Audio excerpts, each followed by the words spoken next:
Hi, congratulations for getting an offer letter from JCU Singapore.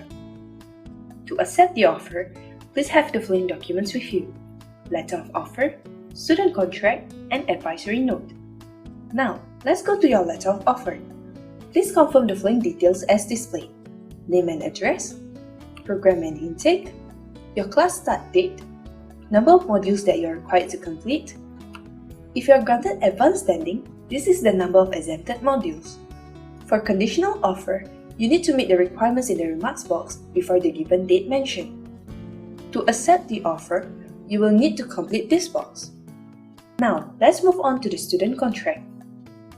For international student, make sure your name and passport number is correctly displayed here. For local student, make sure your name and NRIC number is correctly displayed here. For students below 18 years old, please ensure the detail of your parent or legal guardian is correctly displayed here. The student contract are made out of points 1 to 3 and Schedule A to D. Point number 1 contains references to the course information and fees. Point number 2 is about the refund policy. There will be a refund under the 3 following scenarios. 2.1 Refund for withdrawal due to non-delivery of course. 2.2 Refund for withdrawal due to other reasons. 2.3 Refund during cooling off period. After both parties have signed the student contract, there is a cooling off period of 7 working days. Student will be refunded the highest fees possible, regardless of whether the student has started the course or not. Student will have to submit a written notice of withdrawal to the PEI. Point number 3 contains additional information on the legal terms of the agreement. Let's move to page 3 of the student contract. Schedule A indicates the following course details: course title, course duration, mode of study, your class start date, your class completion date, the name of award to be conferred upon successful course completion, organization which develops the course, organization which confers the qualification, course entry requirement, course schedule with modules or subjects, public holiday and term break throughout your study period, examination or assessment period, expected examination results release date. Let us now proceed to the course fees information reflected in Schedule B. The first table shows you the total course fee breakdown and FPS insurance fee and medical insurance fee. International student registration fee is only applicable for international students. FPS stands for Fee Protection Scheme. It is an insurance for the tuition fees paid. Students will be reimbursed accordingly in the event JCU is unable to continue operating. This insurance is compulsory for all students. You will receive an insurance certificate in both soft copy and hard copy issued by LoanPack Insurance Berhad after the payment is made. For more details of FPS, please refer to CPE website as displayed. EduTrust requires students to be under medical insurance coverage of students' hospitalization, surgery and treatment costs throughout their course duration. Students will be covered under the Student Group Hospitalization and Surgical Insurance Scheme. For more details on medical insurance coverage, please refer to JCU website under Campus Life section as displayed.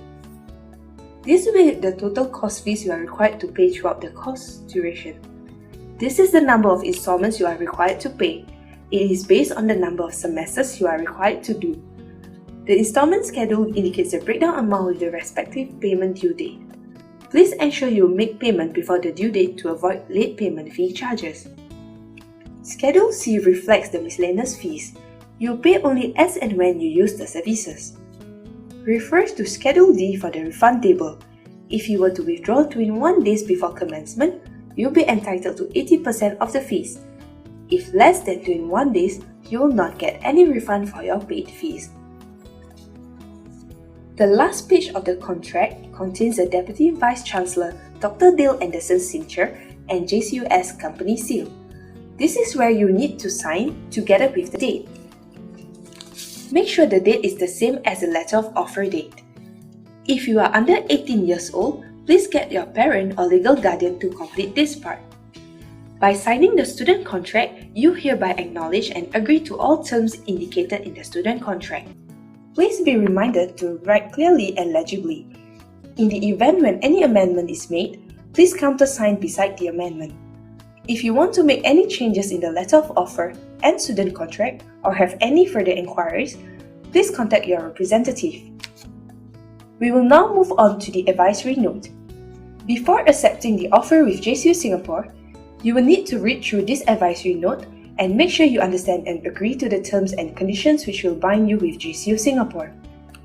Please complete this box to declare that you have read and understood this advisory note before signing the student contract.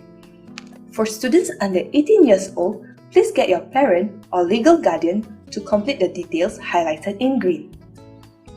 Now you have signed all the documents. For local students, you can proceed to make the payment. Please refer to the second page of your letter of offer for the mode of payment. International students are strongly advised to make payment only after receiving the student pass approval. Now we have explained all the details listed in your student contract. There are some extra information you need to take note. Please ensure that the contract is signed before any payment is made, except as application fee. For local students, you need to sign 2 original copies of the contract. 1 copy will be kept by JCUS and 1 copy will be kept by you. For international students, please kindly scan a signed copy to your representative to proceed with the student pass application. Local students are required to make an appointment with their representative to accept the offer in person. We'll prepare a new contract if your request for course transfer is approved. 1 contract is valid only for admission to 1 course. Please ensure that both you and JCUS acknowledge any amendment made in the contract. Otherwise, no amendments are allowed. Thank you. We hope to see you soon in the campus.